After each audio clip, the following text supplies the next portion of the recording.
शिवसेना आमदार अपात्रता प्रकरणाची सुनावणी 17 सप्टेंबरला होण्याची शक्यता आहे। विधानसभा अध्यक्ष राहुल नार्वेकर यांनी 10 जानेवारीला दिलेल्या निकालाच्या विरोधात ठाकरे गट सर्वोच्च न्यायालयात याचिका त्यांनी दाखल केलेली आहे। ठाकरेंच्या वकिलांनी हे प्रकरण मेन्शन केल्यानंतर या प्रकरणावर 14 ऑगस्टला सुनावणीची तारीख आली होती। मात्र आता सुनावणीची तारीख ही 17 सप्टेंबर ही देण्यात आली आहे। सरन्यायाधीश धनंजय चंद्रचूड, न्यायमूर्ती जे.बी. पारडीवाला आणि न्यायमूर्ती मनोज मिश्रा यांच्या खंडपीठासमोर ही सुनावणी पार पडणार आहे।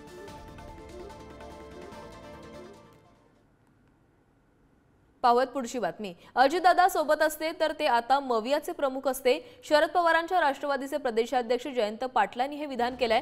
महायुतीत दादा तिसऱ्या नंबरवर गेलेत असं जयंत पाटील म्हणतात। अजितदादांवर ही वेळ आली नसती असं देखील जयंत पाटलांनी म्हटलंय।